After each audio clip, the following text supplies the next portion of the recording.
Welcome to study with fun YouTube channel. আজকে এই ভিডিওতে আইসিডিএস এক্সাম সম্পর্কিত কিছু গুরুত্বপূর্ণ প্রশ্ন উত্তর নিয়ে আলোচনা করব।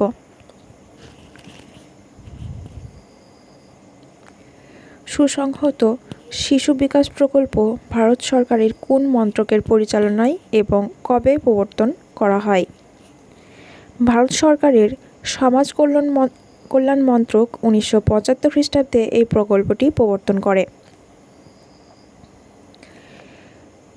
বিশ্ব শিশু দিবস কবে পালিত হয়? বিশ্ব শিশু দিবস পালিত হয় 20 নভেম্বর। একটি সুস্থ নবজাত শিশুর ওজন কত হওয়া উচিত? 3 থেকে 3.5 কেজি।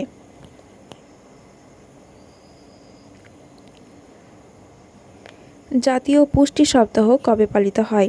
জাতীয় পুষ্টি সপ্তাহ 1 থেকে 7 সেপ্টেম্বর পর্যন্ত পালিত হয়। ডিপথেরিয়া রোগে শরীরের কোন অংশ আক্রান্ত হয়?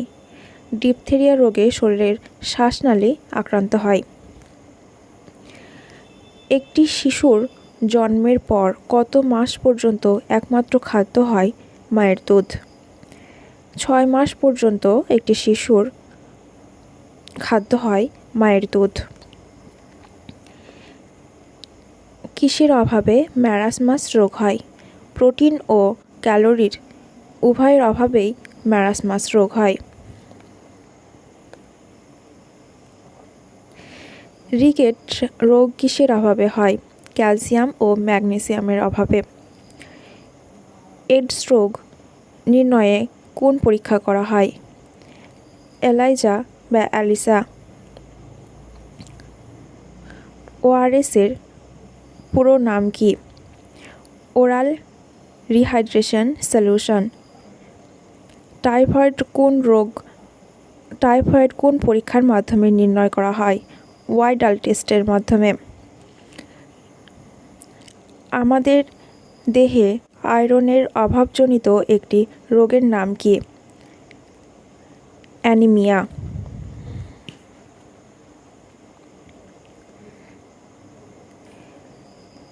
শিশুদের মধ্যে কোয়াশিয়রকর এবং ম্যারাসমাস এই দুটি রোগের অধিক সংক্রমণের কারণ কি? প্রোটিন ও ক্যালোরি উভয়ের শিশুদের মধ্যে কোয়াশিয়রকর এবং ম্যারাসমাস রোগ হয়।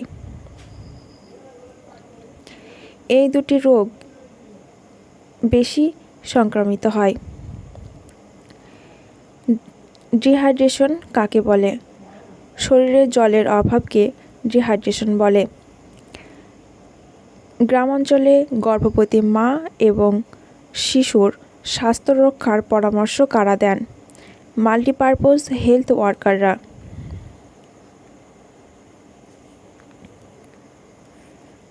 অঙ্গনওয়াড়ি কর্মীদের কে নিয়োগ করেন?